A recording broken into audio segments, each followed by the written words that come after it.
Hi and welcome. Just doing a short test. Been setting up Twitch Studio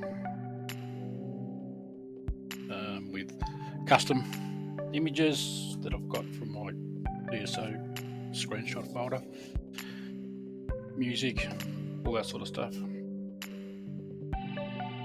make it a little bit more, well, look more professional. Slowly getting there. Chip away day at a time.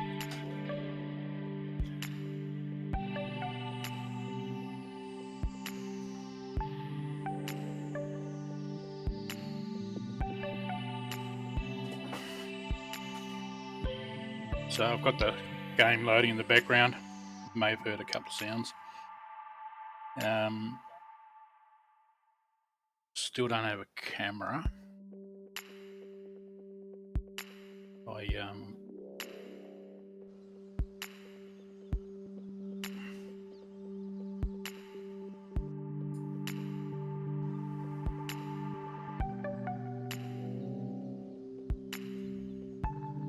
So what I'm going to do in this test is literally, I'm just going to do my writs, and I'm going to test out the be right back screen, go live screen. So just the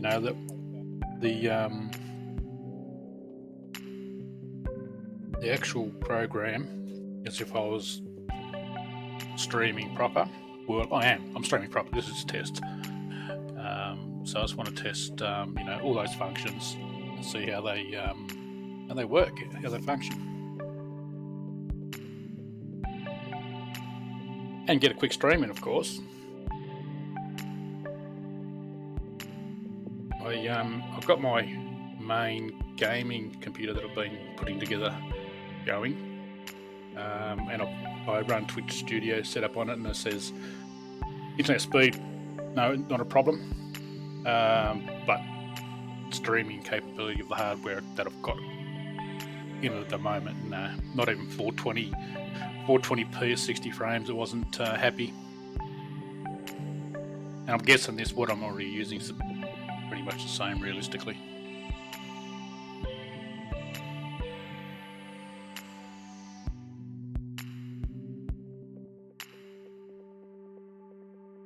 Right, so I'll switch screens.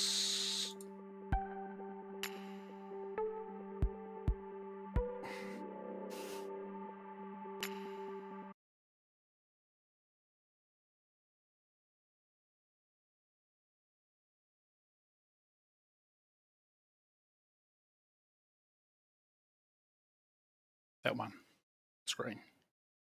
Still got to remember to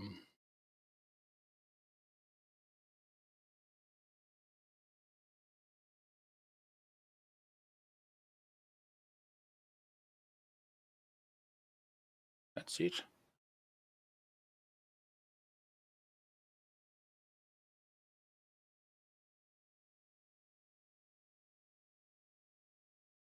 This is where I need I actually need to set up a second monitor or third monitor, so I can, because what I'm doing at the moment is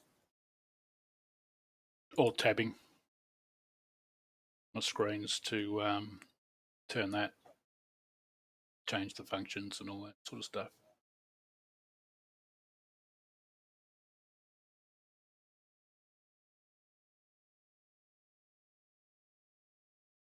So I'm logging into Somerset on my low-level Sork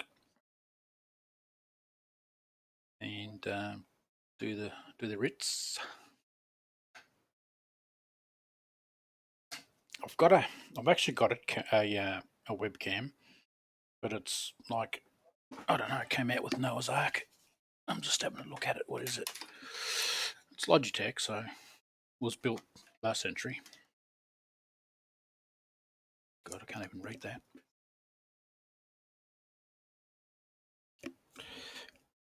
Glasses on.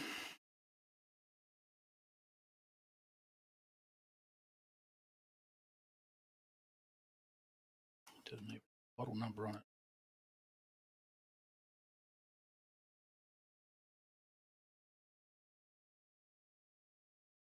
if I set up one of my static studio lights, I think that lighting will be okay. I don't have LED lighting, but that's the lighting for the studios is balanced to daylight in the Kelvin range, so it'll be okay. It'll show my beauty and imperfections. Might test that out later on. So I'll do this stream and then I'll put this camera on and just check it out. Throw something else into the mix. Put the pressure on this PC here.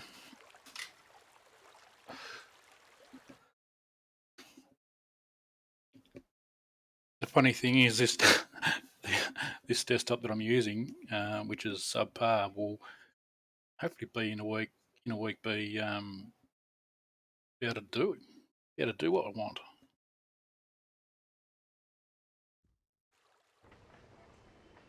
Should be pretty bloody exciting. What's going on today? What do we got? What do we have? 3 crown experience scroll. Yeah.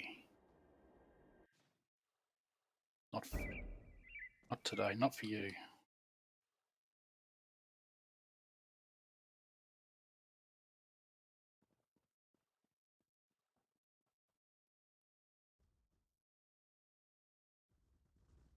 Would have had three males.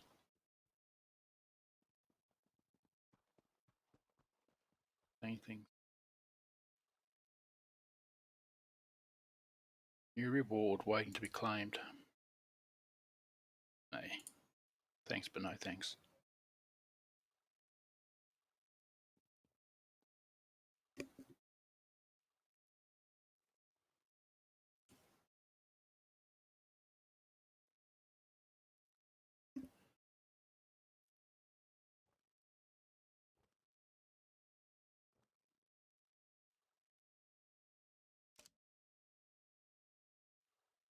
Ah, okay.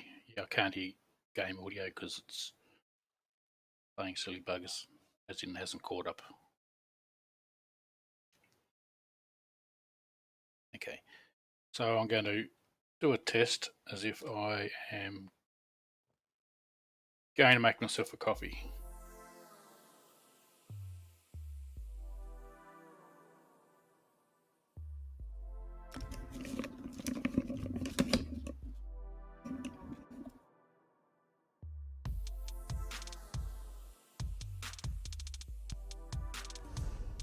This one recommends that you purchase a crate from the store.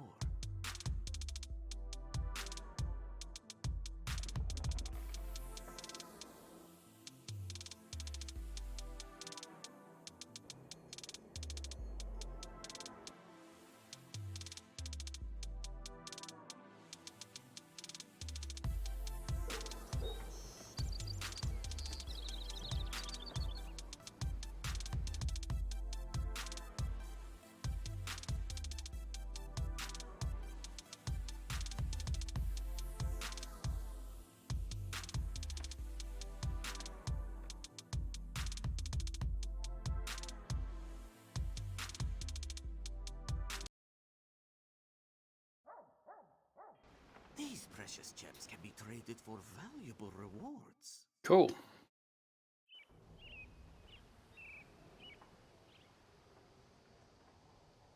Why is that blurry?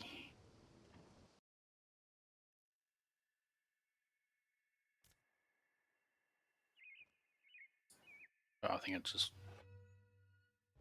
it's the end user. Always got to Until next time. blame myself first, especially playing around with this stuff.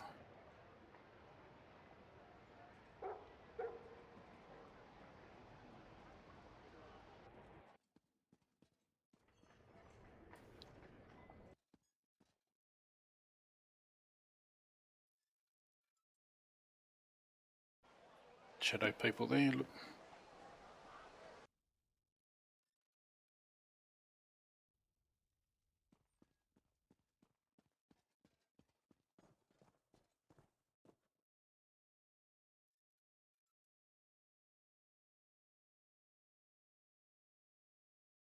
So it's dropping game audio. It's dropping. What's happening?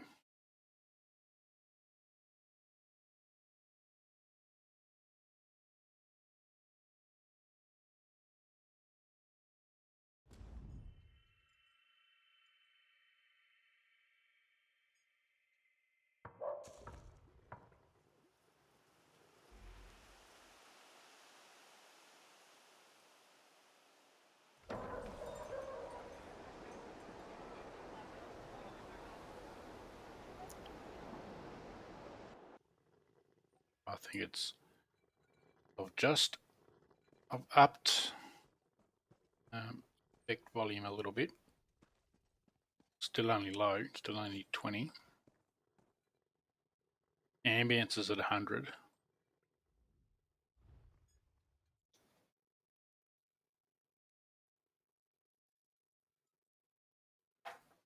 So I'll wait for the audio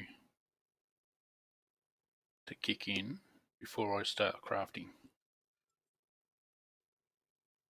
And these are the things I'm testing, it's... Okay, here we go.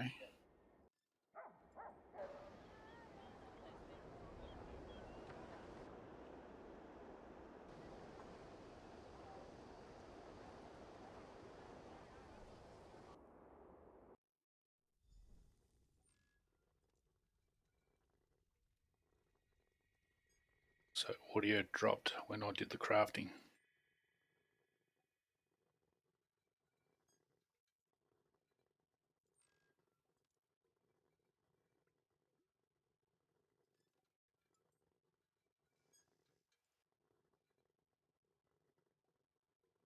And I'll wait here until audio comes back. And I expect the audio will be of the crafting happening.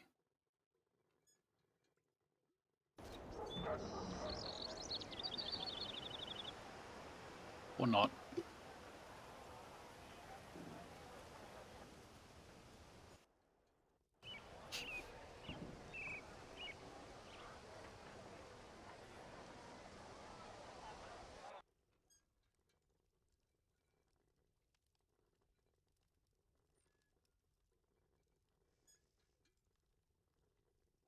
And this is my processor not being able to process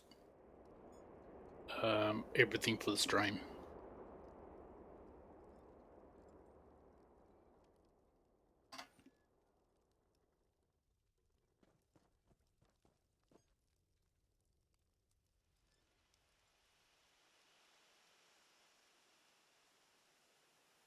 What lovely red eyes you have.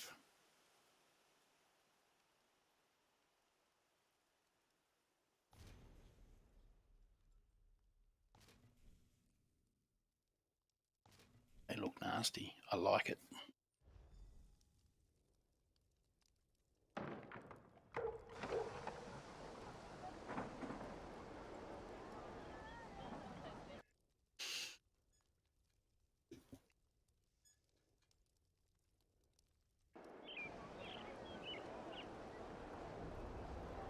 So I'm with this stream, I'm being really picky on what is actually happening and what's not happening. Just so I can work out on my end what I need to concentrate on for hardware, not only for this computer just while I do this, but building my second main, which is going to be my main machine. Because I can't get the latest and greatest, I've got to buy what I can afford within realistically no budget. So I've got to. I think I'm going to go for a 1650 video card. A 1650 or 1660. I think it was a 1650. They seem to be pretty good at a good price. Like I can pick one up. I think it's 360 Australian dollars thereabouts.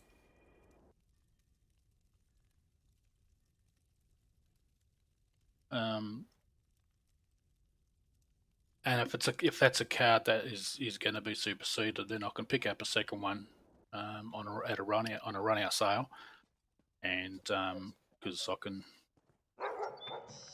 my motherboard can run two GPUs no problems. Can actually run 6. So that's why I bought it, so I could mine cryptocurrency. So yeah, I could get the 1650 video GPU with the i7 7700 processor, which is I think a 7th gen or something. That's the max processor that the Asus motherboard can take. Because it's a really good motherboard. It's I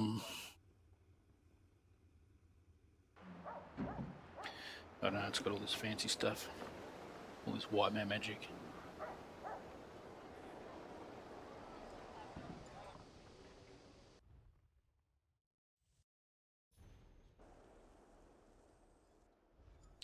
So that's now in a case. Like before, when I was just getting it all going and installing components, I literally just had all the components on a table. So that's now in its Intech case, sitting there idling over.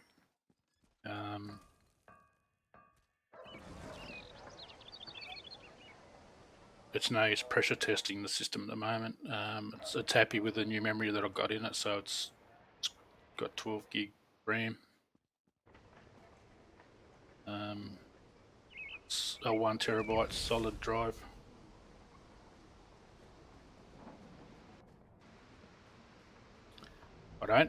What I don't know with that machine is whether I get the CPU first or the GPU first.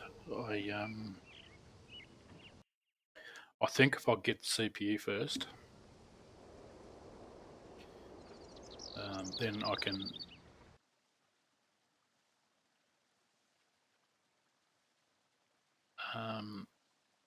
well, technically what I could do is take the 1050 card out of this machine and put into that, and instantly have a better machine out of the two anyway.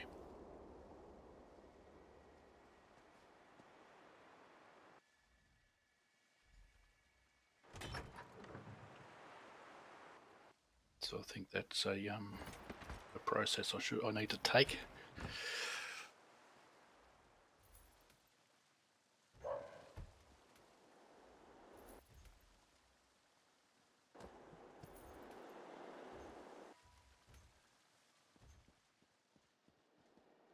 $1.8K gold. All the mats. That's just, yeah. This is on a level 11 character. Money for jam.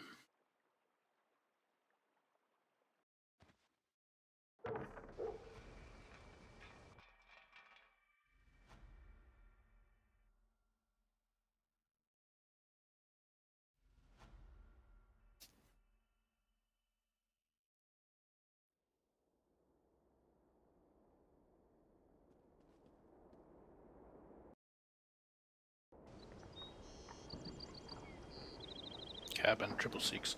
I know you, dude. I know you.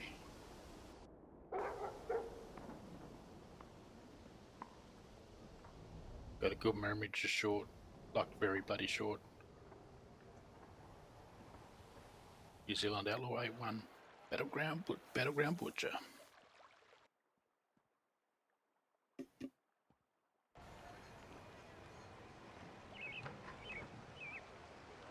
Ha! That's funny. 8-1. Some people know what that means. Some won't. Those in the know, no.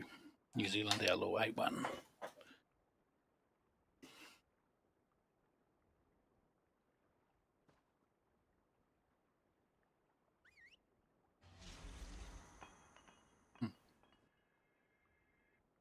Okay, cool.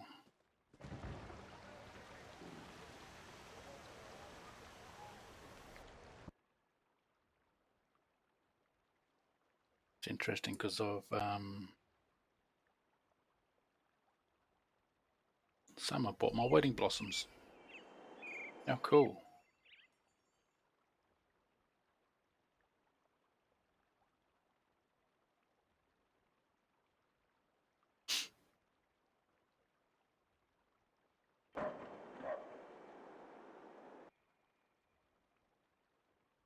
It's funny, I was only thinking the other day how when I would see an 8-1 reference.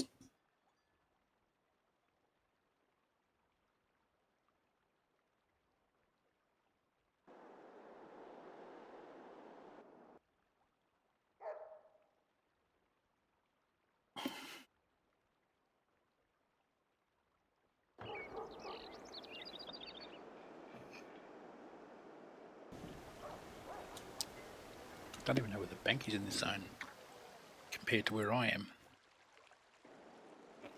What?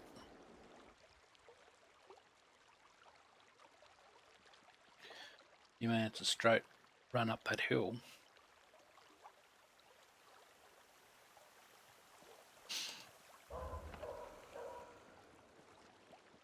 Bag merchant.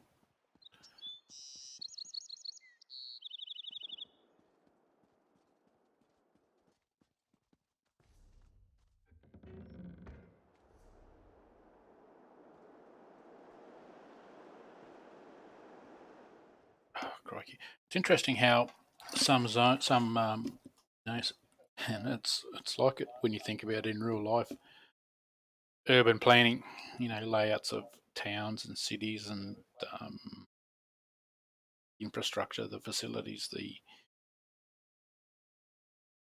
way things are laid out in ease of getting from A to B.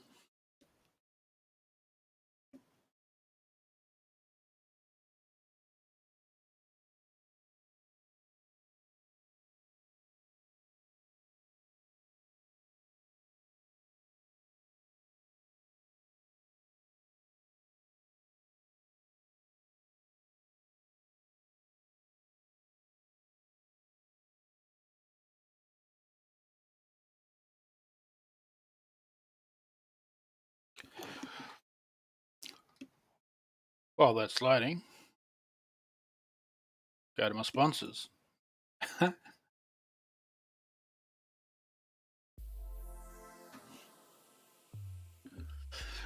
Be back shortly.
Okay, back,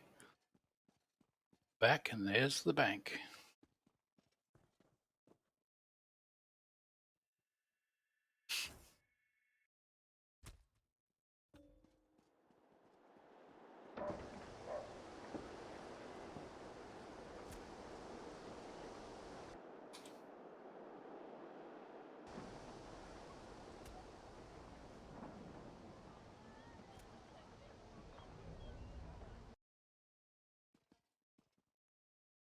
get closer to the door than that, copper.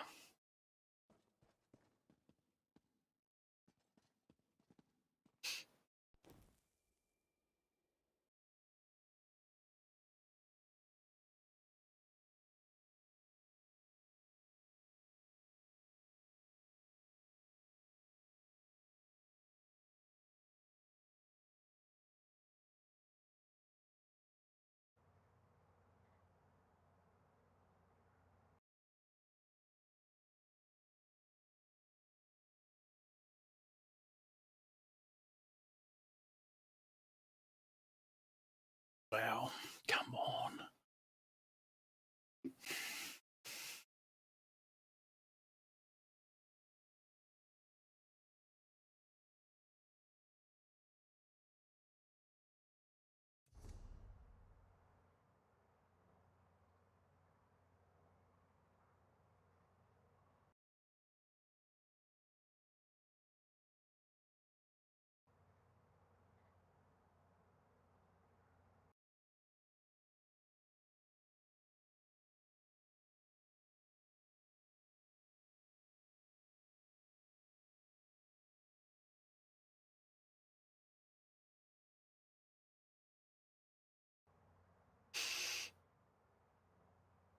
The lighting was just, yeah, the lighting's spot on this game.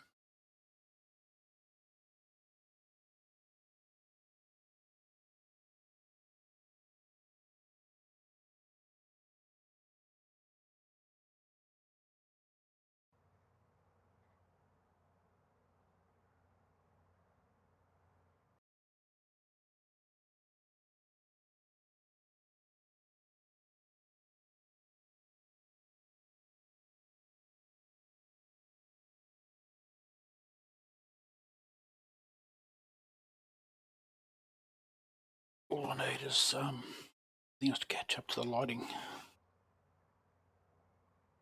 But it is not as fast as the speed of light, is it?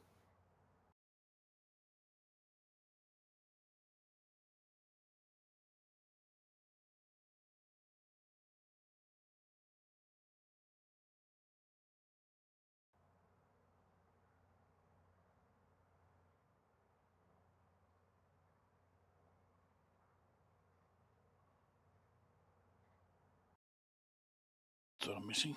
My music.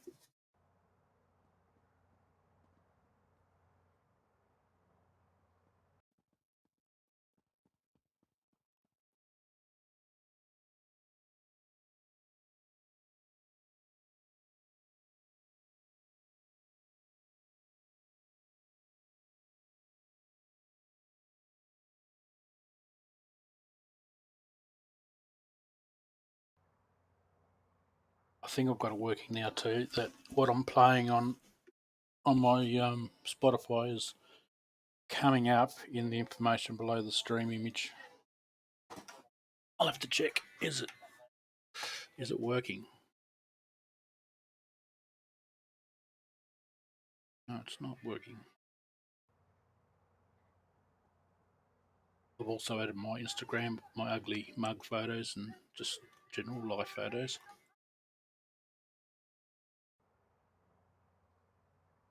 Got my Discord there.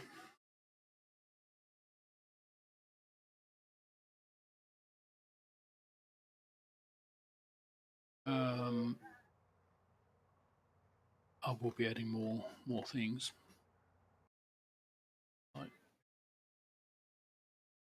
got to work out what to include. I think I am also close to affiliate, which would be cool. And I believe once I've got an affiliate, I can get some emotes and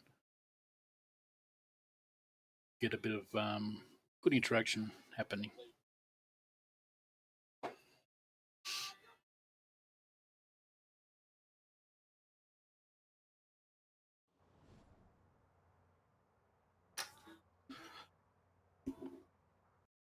I think it's got to get Or it's I don't know, 3 people in the channel chatting and stuff. So I'll have to get my son to get his mates, his friends. He's only in high school, and I will have to take the adult tick off and ensure I don't swear. I've only put that on because I tend to swear a fair bit when I get excited, and some of my jokes can go go into the gutter pretty quick. I thought best cover my back. Oh, come on, lady. Show me my money.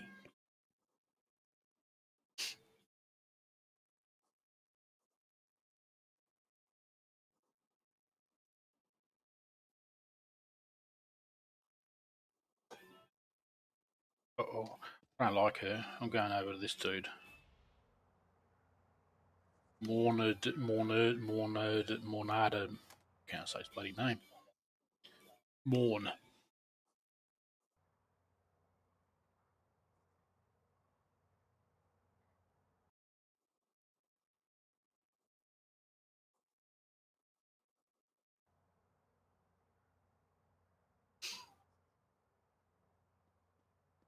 Actually, what I can do is throw up to a copy while I'm waiting for these bankers to catch up. Oh, here we go. Thank you very much. Time is gold, so don't waste mine. What do you need? Whoa, dude. Ease up on the attitude, buddy. Crikey.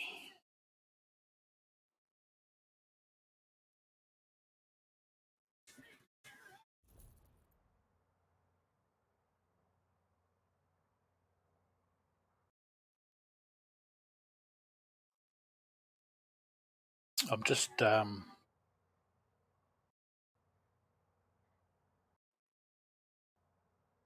looking for a couple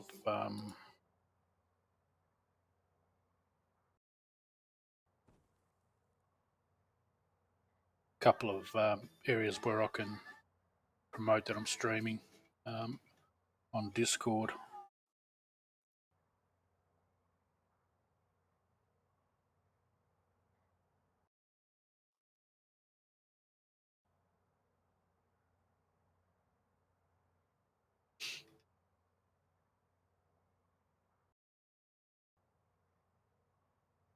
So, excuse me for a sec while I just can't do this.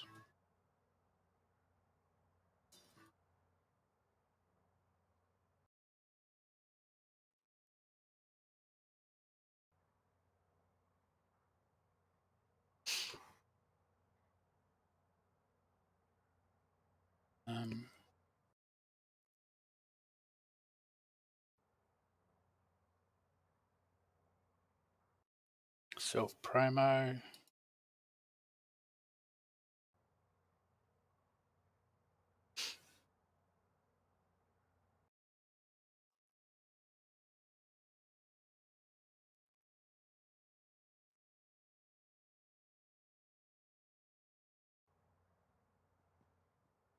I'm just going to a couple of different sites that I know don't mind other people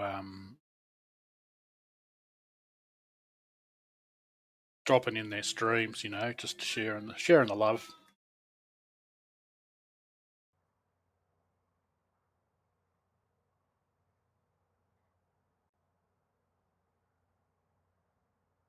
Which is really nice when they allow you to do that.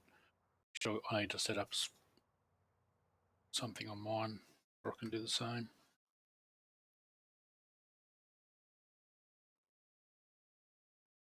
Promote yourself. That's the one.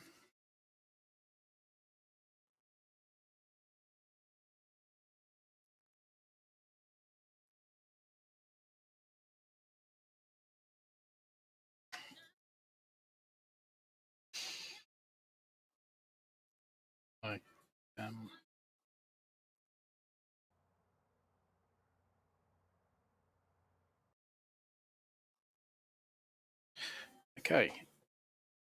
Sorry about that.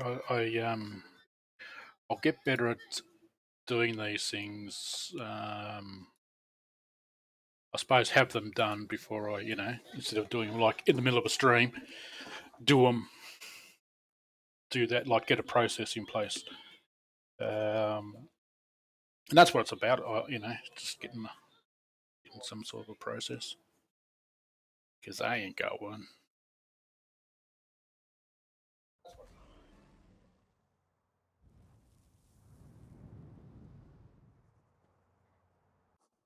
Look at that armor. Wow, that looks cool.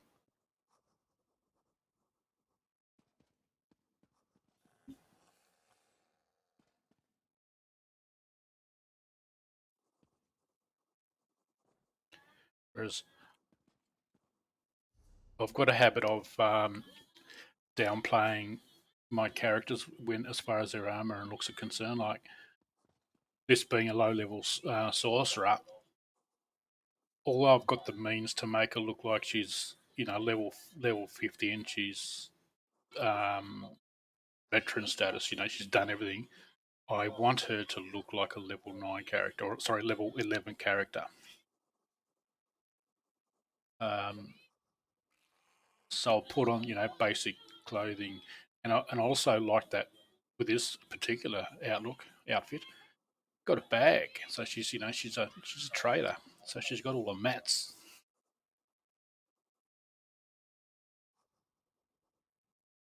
So I sort of I like trying to do that with characters.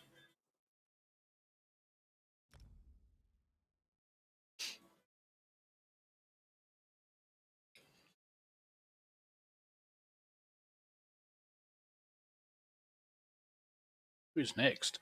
So I'll start at the bottom with her, and then I go up with my characters from the lowest level. Well, I've got 2 characters lower than her, but I haven't started doing risks with them yet.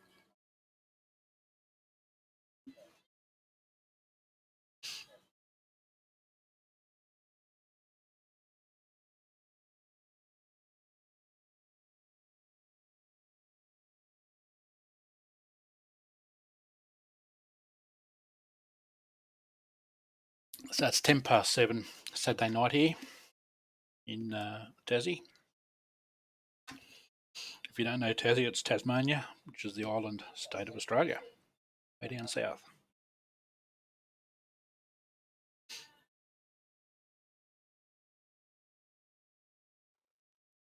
Arguably, we have the cleanest air in the world in the northwest of the state.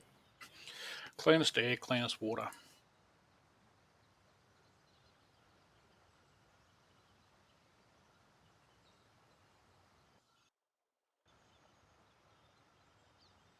So when the game catches up, I'll whack my night blade. Come on.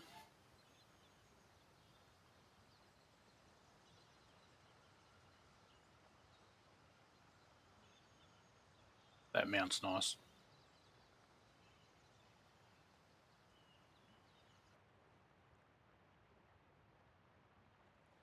What's going on?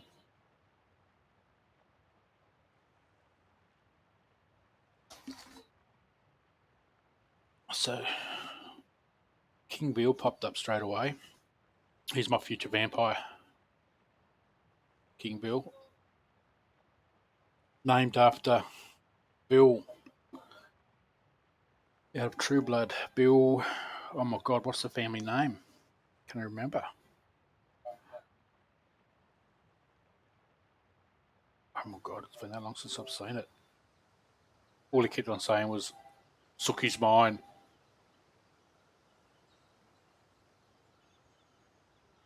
Had that really funny, pious, pompous accent.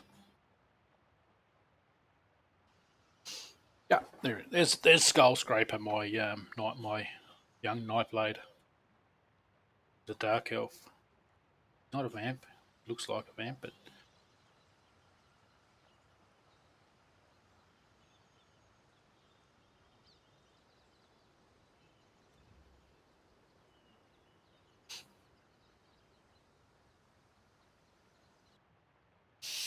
So I'll get in and do some writs, putting on the writs with him.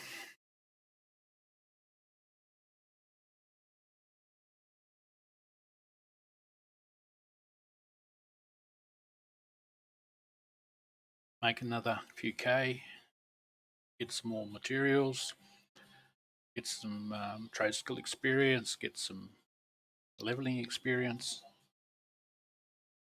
No matter of what, 10 minutes, 15 minutes max.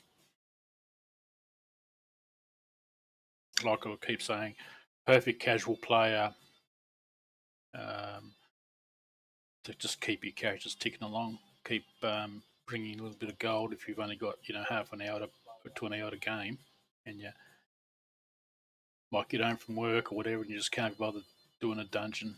Just doing writs is a really good way to just keep things ticking away. And on PC with the add-ons with Writ Master, it makes it even quicker. It just does everything automatically for you. So it's auto mode. If you've got the materials to create what you need to create, it's auto mode.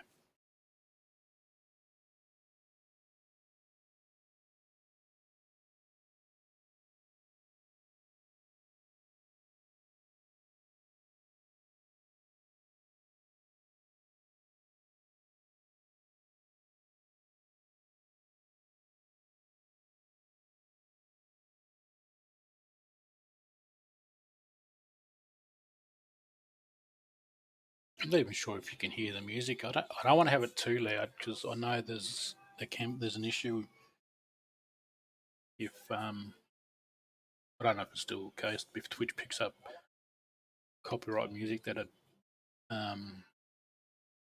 mutes your replay videos or something. I know YouTube. I've used copyright music,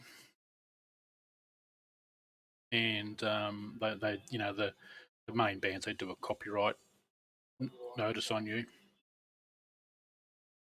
and you either say, yeah, no, it's cool, you can take the money off this, from me, because it's your music. I'm just using my video or my footage and your music to create something else.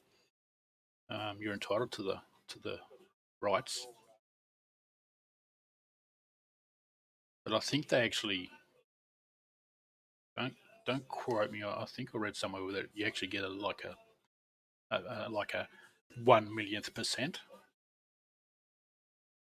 Look, at the end of the day, if not, it allows you to get content that you create visually with music that everyone likes. So it's sort of, I don't know. It's not always about the money.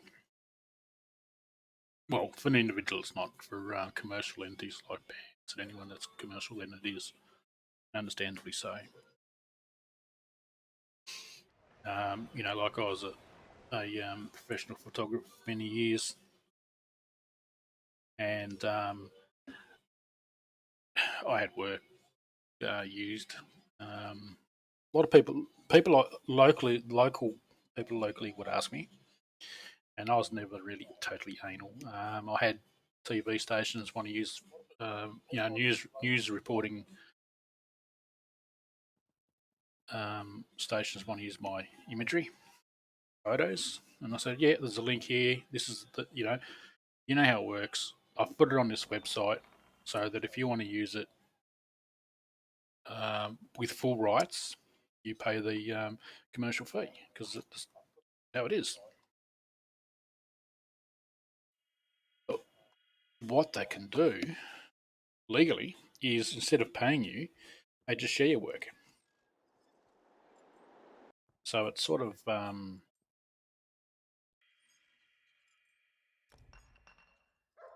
it's legal, It's they just can't use it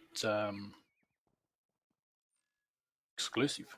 No exclusive use or exclusive rights. And to use the images they wanted was non-exclusive use was $65 per image Australian. So it's not a lot of money. But if you're a large organisation and you're a large news organisation, you're paying $65 every time you need a photo. It adds up. So they get past it by just sharing.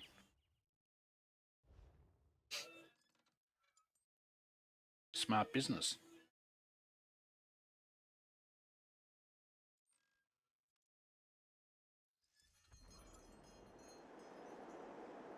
And it's funny because that was the only time I ever did a photojournalistic, freelance photojournalistic gig. Never done it. I've felt weird about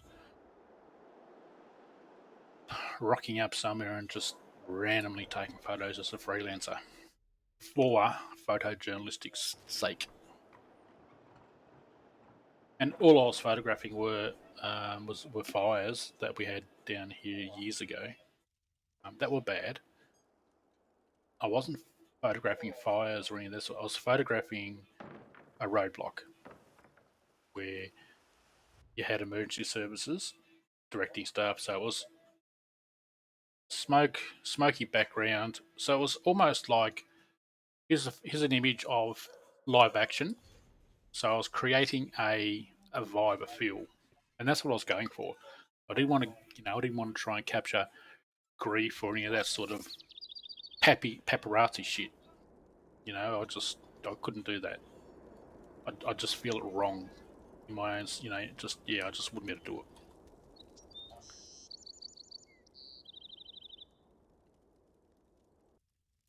And the image is like I was stoked. Like I think I was there for, I don't know, probably 4 hours, just talking to the cops, talking to the ambulance, fireys, um, and just literally just hanging out. Um, just looking at the scene from my point of view as a photographer, and I thought, yeah, I like what I see here. That tells the story. It shows you the story of the emergency services doing their thing, um, without any true I suppose what I was doing was soft photojournalism. It's it tells a story, shows a story, without any what's the word I'm looking for, victims.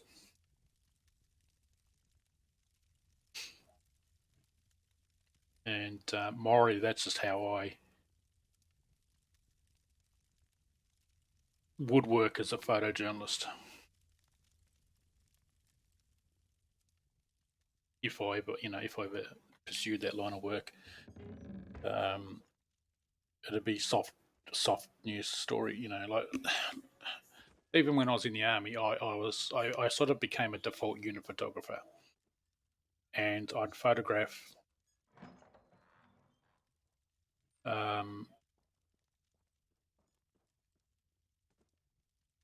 our unit, my units that I was in, doing exercises, doing not physical exercise, but out doing it on exercise, out training. Um, Again, just trying to capture that. This is who we are. This is what we're doing.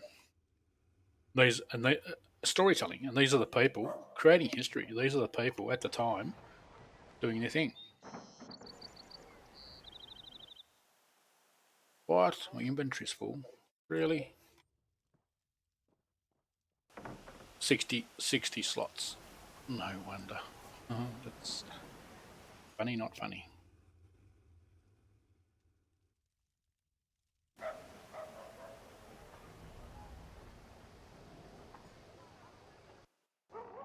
And like, and I held those morals in my work right through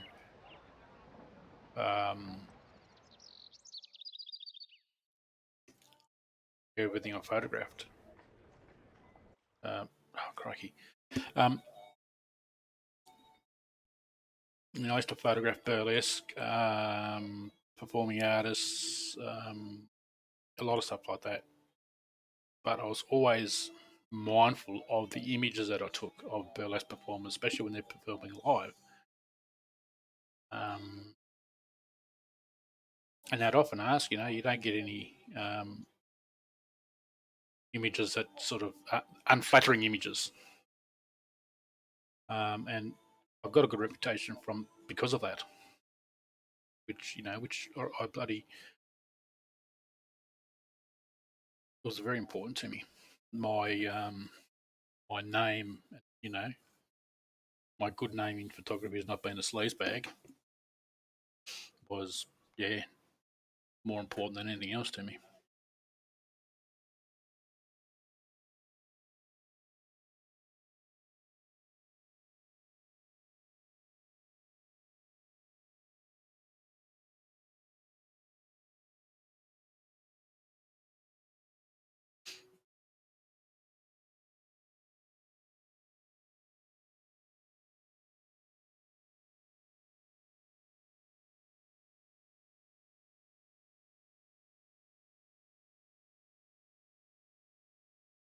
At the same time, as a young single wedding photographer, um, it's it's you can write a book about it. There's stories to be told,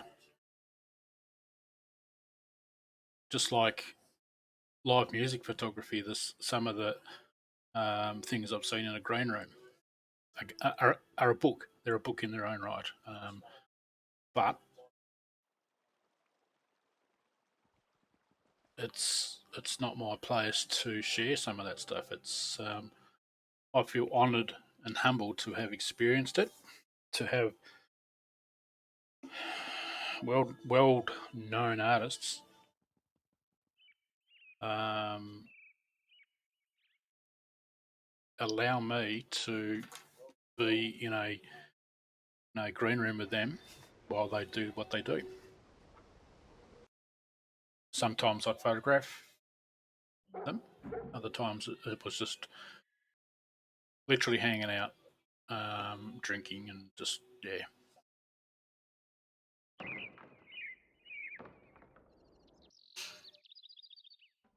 Actually, the only one I couldn't get into the green room with, or did I get in the green room, was Flow Rider. They didn't even want me to.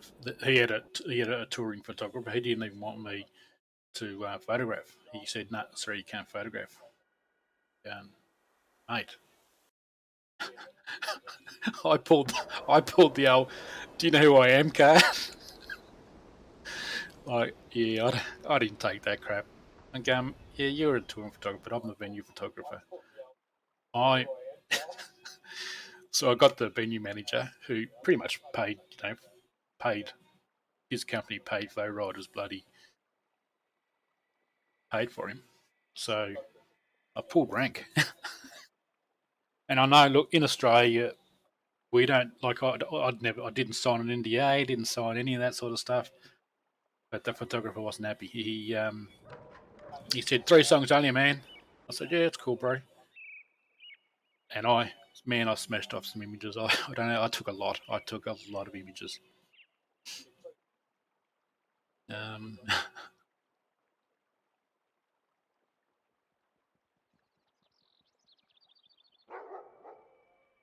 and that's at concerts at festivals. That's the normal anyway. Three songs, and you're in that mosh pit. You take your photos, and then you get out, and you pretty much shoot from other angles after that. Usually up on the sound desk if it's way behind with a big lens, or I don't know. I like to photograph the crowd. Once I've got my band stuff, I will turn to the punters and get really really cool interactive photos of the punters, of everyone just having fun. And honestly, sometimes they can be the better images.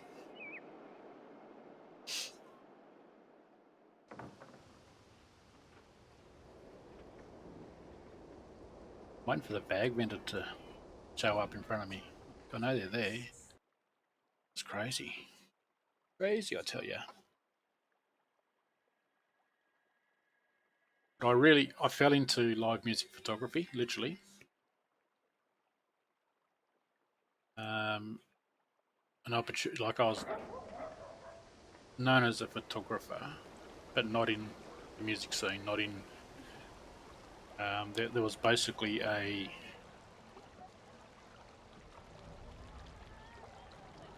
rockabilly show, like just a car show and all that sort of stuff at a venue, 2011.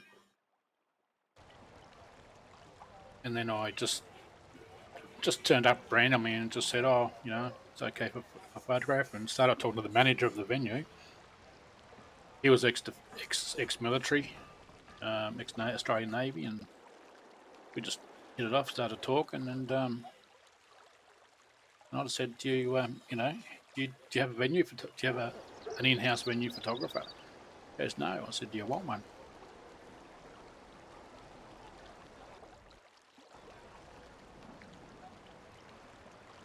And from that, then I started photographing for local street newspapers in the music scene.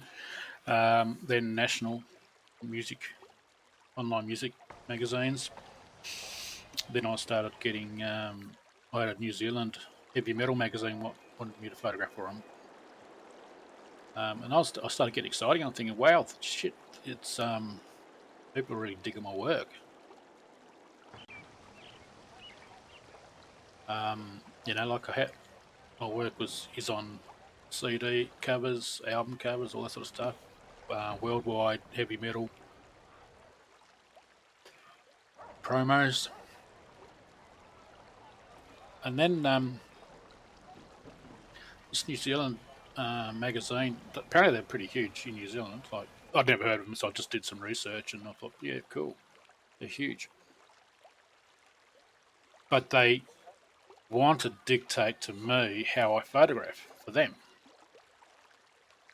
and I never work like that. I don't care who it is. And I'm going, yeah, well, no, that ain't going to happen, mate.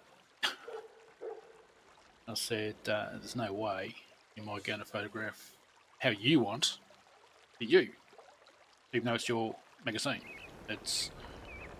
I'm known for my style. People can look at my images from back then and know it was I took the image without even a watermark, without, they'll go, yeah, I think, I think Ricky took that. And it was literally the way I developed my imagery. So the magazine, the New Zealand magazine, they wanted me to use flash photography, which I never did. In live music, I always went for the ambience, like of the low light of the venue. Sometimes that ambience is shit, red lights. So my images turn into black and white because red lights is nasty.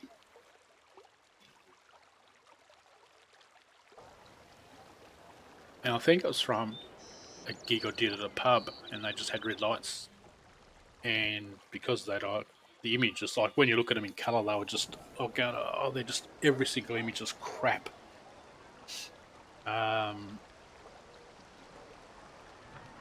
But I took a step back. I left the images for a weekend because it just pissed me off realistically. Then I went back to them, had a look at one image that I liked what was in the image. I just didn't like the bloody lighting. So I said, no, I'll drop the lighting altogether, go black and white, go grayscale, play around with it, and I came up with a really cool image. Still a little bit messed up because of the red, but I was able to sort of because I used to shoot in RAW. You got a lot of leeway in what you can do.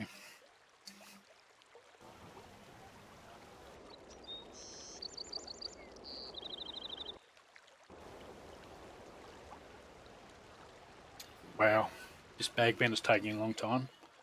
Meanwhile, while that's happening, I'm boring you with photography talk.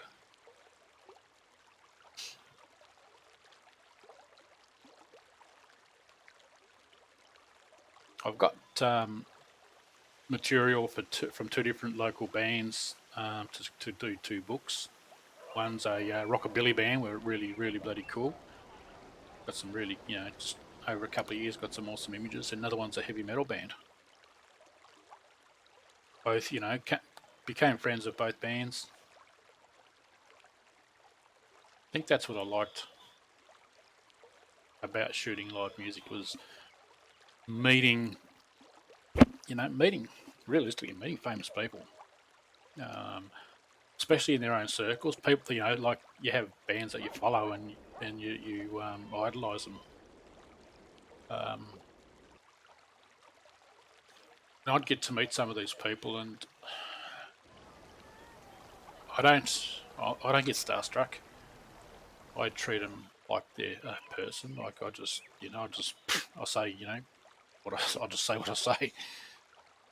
If they, a lot of the famous people have got a mask up, they got a guard up, and unless you can get through that guard, they're standoffish or their people won't let you near them. But if you get past that and you talk to them like a normal person and don't get all starstruck, then you can actually get some really good dialogue happening and just just shoot the shit.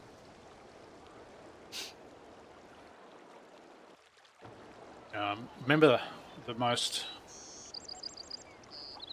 the most Little John was down here, King of Crunk, and he did a performance and I actually enjoyed it. Got some amazing images. And after the show, I'd actually seen Little John on who was it, Celebrity Apprentice, and he impressed the crap out of me with his intelligence and his ability to just do some amazing stuff on that show. Like I just totally blew me away as a human. And I didn't see the singer or the person he's on stage. I saw the person that I saw trying to help charities, trying to help people, and the businessman that he actually is. And after his show, I went into the green room and just I wanted to meet him and just tell him how good his show was, and he was standoffish. He says, "Yeah, thanks, dude." And I said, "Mate," I said, "I just want to tell you, you were amazing in the Celebrity Apprentice." I didn't want to talk to him, about his music or any of that sort of stuff. And as soon as I mentioned that, it was like it was a switch. There was a flicked a switch. As soon as I said you were awesome in Celebrity Apprentice, man, it was a different person I was speaking to. He just totally relaxed, dropped his guard, and we were just chatting about just normal stuff. And look, I didn't take up his time. I could have done it. Could have just spoken business and entrepreneur and just how awesome that was. But I just wanted to let him know. Got out of his face. I was impressed.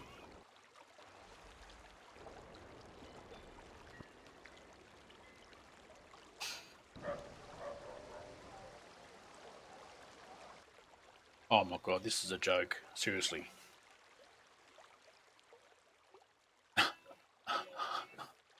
uh,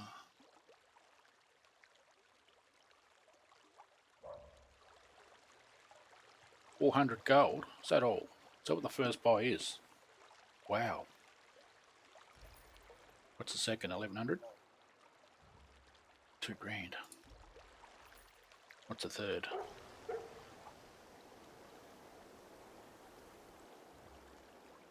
Don't have the money. Well, that.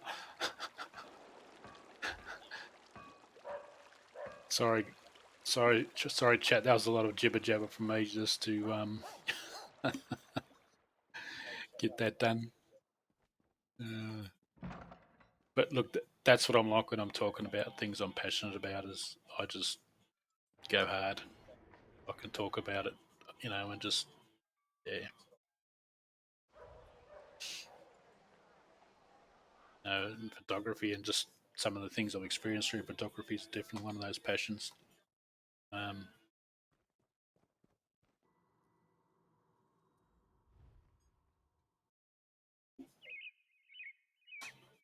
yeah, it's definitely one of those passions. As is riding motorbikes. Been doing that since geez, I'm so old now, and I'm 53 now, and I started riding when I was had my first ride on a bike when I was about 10 or 11. I owned my first bike when I was 14, maybe 15. Then started riding on the road legally when I was 16.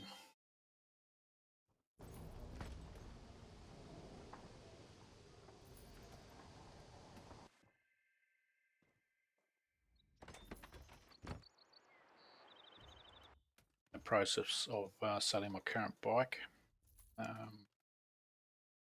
Case of having to, unfortunately.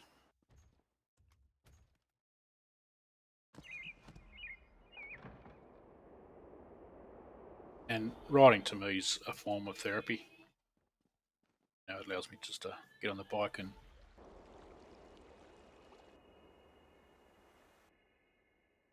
that's how, you know, sometimes you just got to do what you got to do, whether you like it or not. It's as simple as that.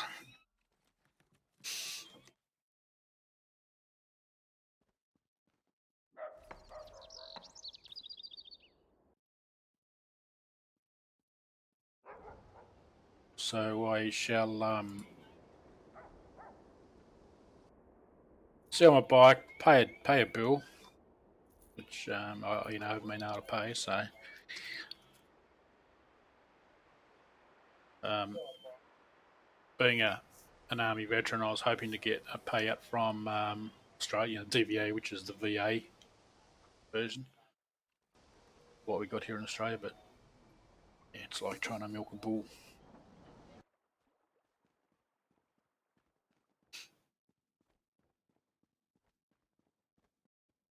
So I'll just sell my bike, pay out some bills, and then hopefully once I get a payout from DVA, I'll be able to get another bike. So if that's the case, what I plan on doing is getting a probably 2005 Ultra Classic Harley. I had a 98, 99 Ultra Classic, which was the first of the twin cam Harley um, in the Ultra Classics, and it was a bloody nice bike.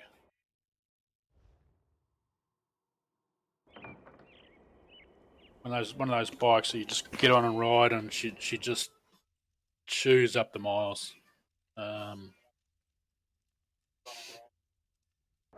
In comfort.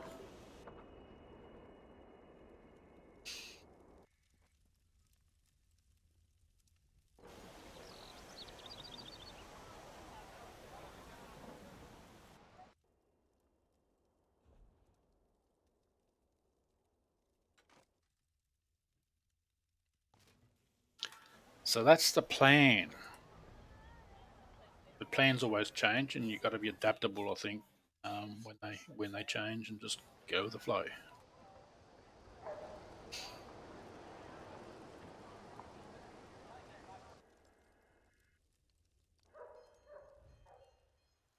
Can't complain about everything. And I don't know.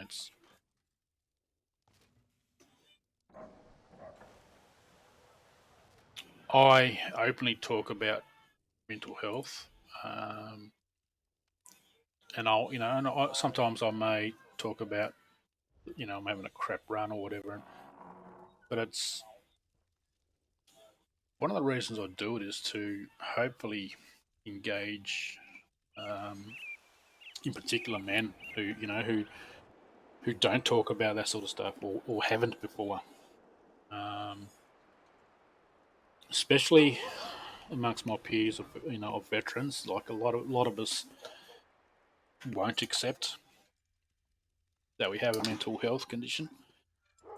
Um, and it's usually is associated. If you haven't had a trauma event, it's usually associated with a chronic illness, chronic pain illness or something like that. The two pretty much go hand in hand, and that doesn't matter. It doesn't matter who you are or what you've done for a living. It's just normal. That's if you've got a chronic illness or chronic pain or anything like that, you pretty much bet you've got um, underlying depression because it's just part and parcel. It's natural. Um, and it's just it's a matter of getting expert help, getting it. It's just like the chronic pain or the chronic illness. You get help for that, and the mental health stuff is exactly the same. When I wasn't on medication, I was sort of always angry. I still can't deal with people sometimes. Well, a lot of the time, but I don't know if that's because society's changed or I've definitely changed. Um, and I've become more understanding of people. Like, in order for me to try and fix myself, I went and did a diploma in applied psychology, life coaching, all those sort of things, so I could learn more and more about mental health. But not only that was the academic reasoning why people do whatever they do or act the way they act with mental health. Um, it's like to me, it's like my bike's playing up.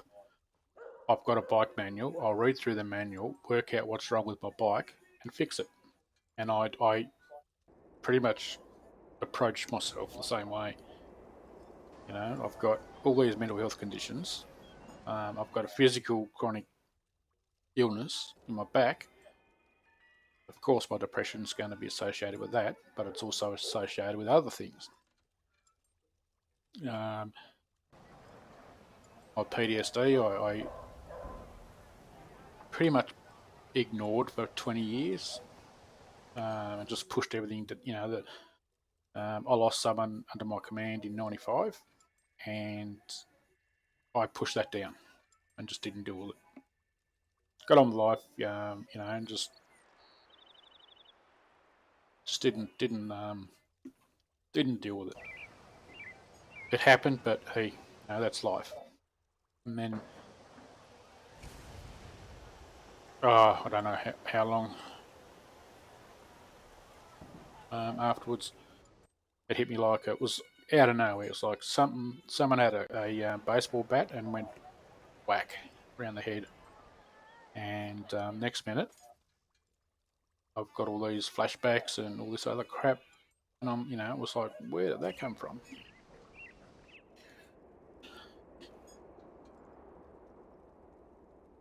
And then from that, anxiety kicks in, and all these other things kick in, and it's a matter of working out what is the worst of all these conditions.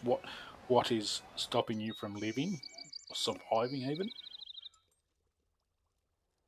Um, so many veterans and just other people, unfortunately take their own lives because of it. They get to a state and that's it. They can't cope. They naturally they think everyone's better off without them, so they end their life. And I I left my wife and kids because I thought they were better off without me. So I went through a stage where I was telling my psychologist that I was committing social suicide. I said, I'm not suicidal.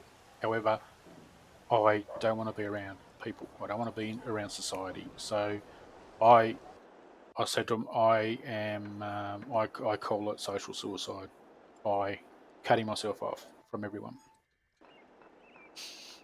Um, I've got too much to live for with my kids, but I just can't cope around. I couldn't cope around them. I didn't want them to see me struggling with just anger from nowhere, um, being sad, not being able to be a man.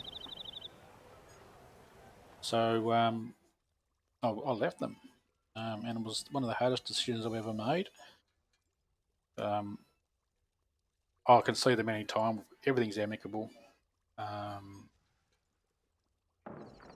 I still don't even know if it was the right decision. I haven't got a clue. It's just I did it. But I had a psychologist who put it to me in a way that made sense, which made me feel even worse realistically. Um, and a lot of people tend to do it. We tend to push people away so we don't hurt them. It's a natural thing. I don't know why we do it. Um, but she said to me, "Why don't you let them be the judge of when you're being too much for them? Don't you make that decision for them. Let them decide whether you're impacting them. Let them walk away. Don't push people away." And at that time, it just made so much bloody sense to what she was saying. I'm going, wow, I said, because when you're struggling, you're not thinking straight, so you don't know if decisions you make. And I've made some bloody stupid decisions because of poor mental health, like really bad ones. Um, so it's her saying that really made me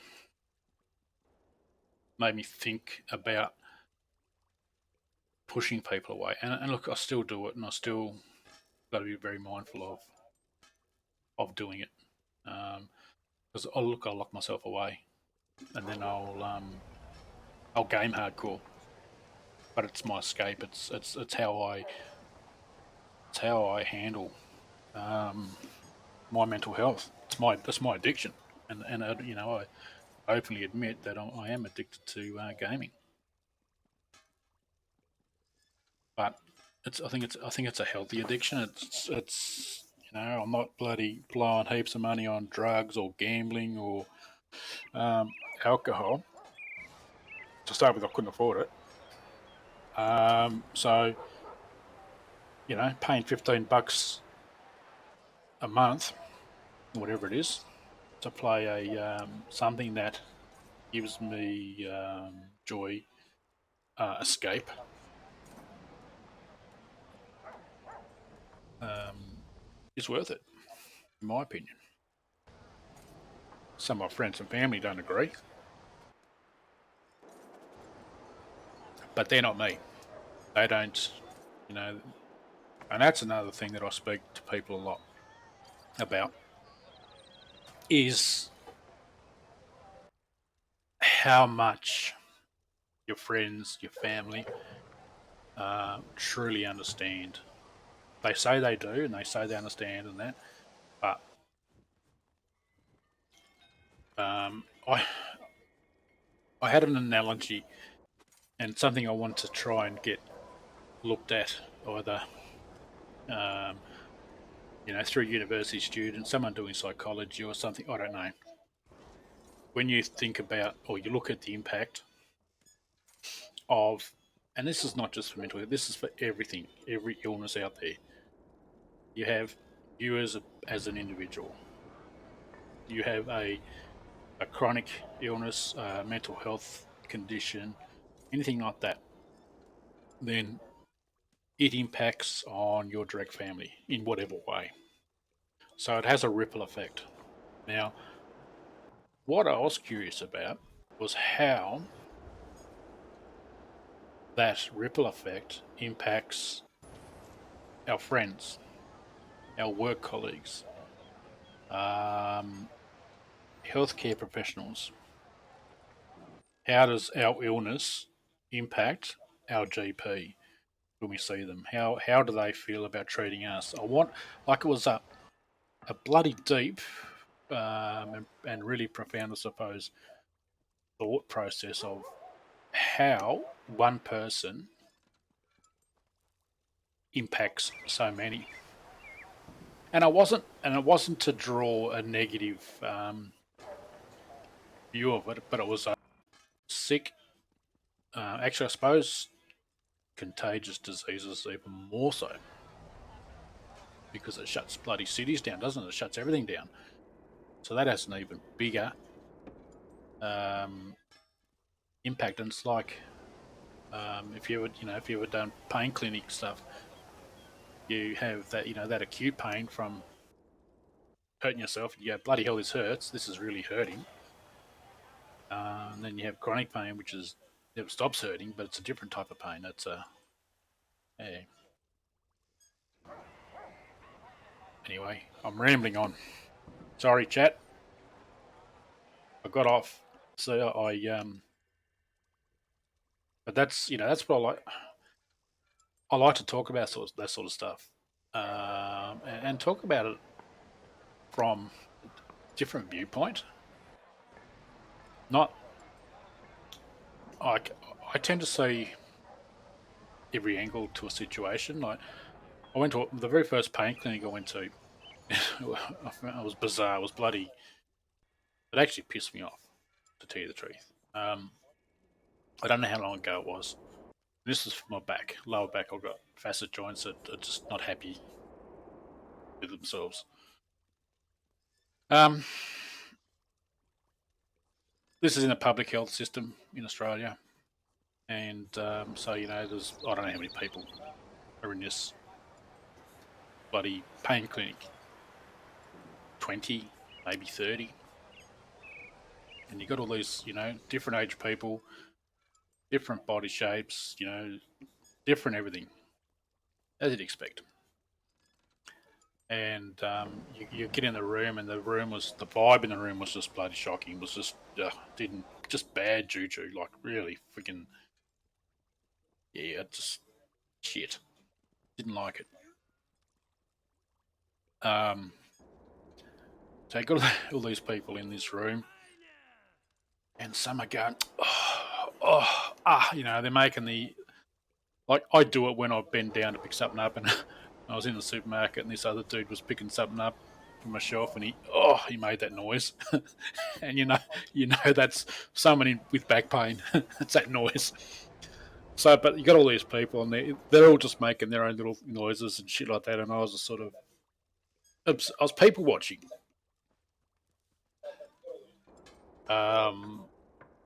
And I just felt it, I'm thinking, I wonder how many people here are faking their shit just to get benefits or whatever. Because it was happening. It was happening. And it does happen.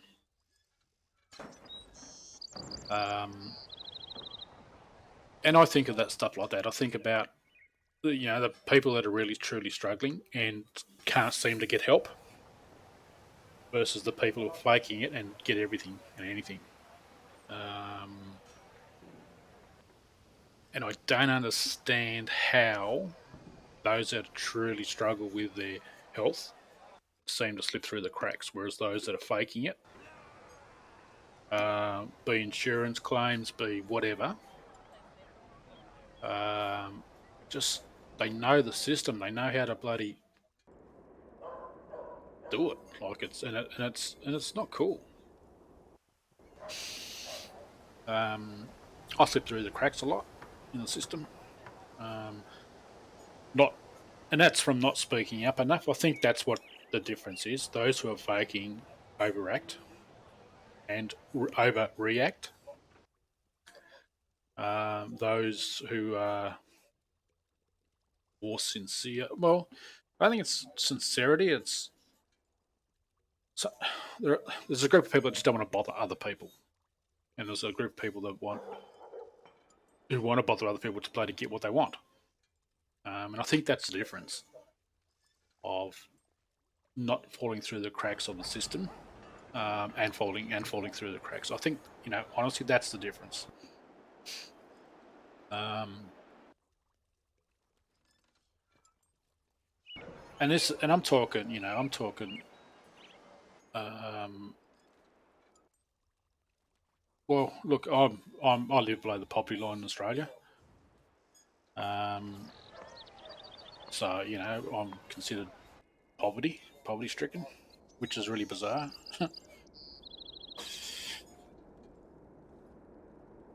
um, so it's lower socio-economic, folks. Um, anyway, I this pain clinic we had, as an individual, you go in, you have a meeting with, I think it was different areas of medicine, and they, you'd have all these 6 doctors and healthcare professionals question you together, which I thought was good. You have a GP, not your GP, or not, yeah, so they're not your normal healthcare professionals. They're just a group put together to help people in chronic pain. So you have a GP, you have a psychologist, you have a physiotherapist, and there were 2 others that I can't recall what their role was. And they ask you all these questions, together. Then you see that each of them individually. And like GP did their thing. They tested me, and they said, "Yep, okay, you've got limited movement here and here. You can see, yep, this is where your back's impacting." Psychologist, yep, this is from that, and da da da da. Then I got to the physiotherapist. Physio? Is it physio? Yeah. And they're going, "Well, you need to lose weight," and I sort of laughed at them. I've never passed a BMI, which is what every bastard seems to use for obese, apart from calipers, fat testing. I need to lose 30 kilo, and I just laughed. And I said, "No, impossible." Actually, that was so we. Yeah, okay. I've got to ask about. We had the individual appointment with each healthcare professional first. Then after all that, you go back another day or another week or whatever, and then you'd have all of them together.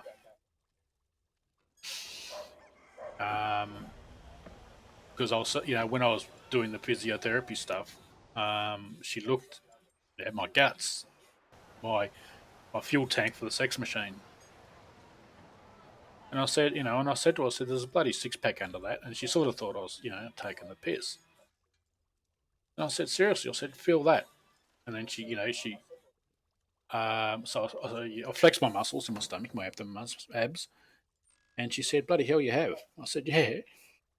I said, I used to have a good physique. I used to train 5 days a week. I was in the army. I was bloody. I was, I was close to elite athlete. Since I got out with a crook back, I haven't done anything. So I've put body fat on. I said, but I've still got that core underneath. And I said, no, I haven't passed a BMI weight height test since I was 18.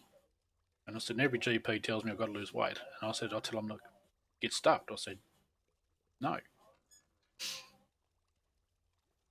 And I concurred, yes, I do need to lose some weight. I am overweight, but yes, on your scale of testing, I am obese. However, I argue that I'm obese because of the muscle mass. I said, honestly, You want me to lose 30 kilo? It'll never happen. I have too much muscle mass. I said I can lose 15 kilo of body fat. I said, but not 30.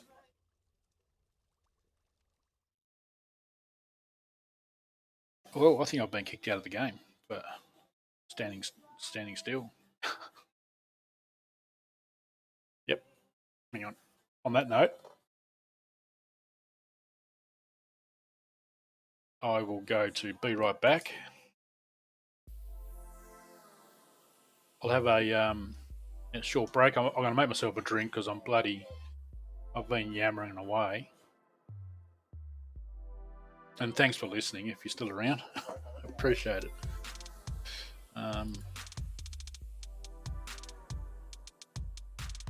if I've driven you off because of it, I apologise for that too.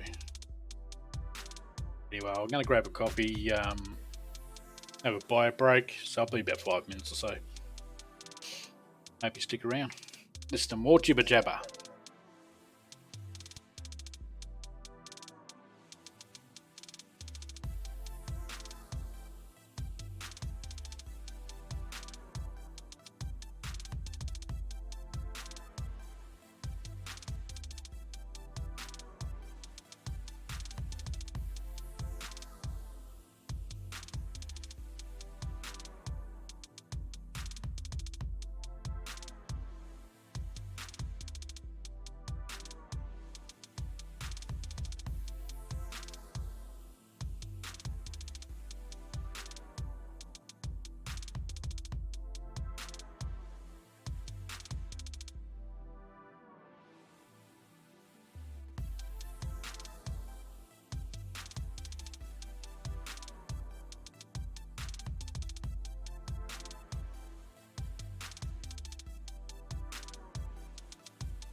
I'm sort of back. I'm gonna have to call the stream. I've run out of supplies. I've actually got no milk, coffee, so I'm gonna end the stream here. It's good to see that all these little extra things that I've done are working. Thanks for hanging out. Really appreciate it. I might actually upload this to YouTube. I uploaded one of the other ones up to YouTube as well, so covered some good fun, good content.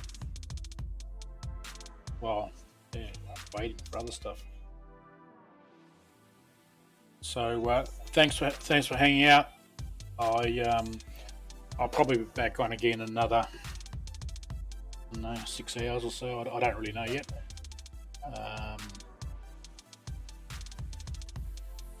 But I'll see you all later on. Thanks again. Peace out.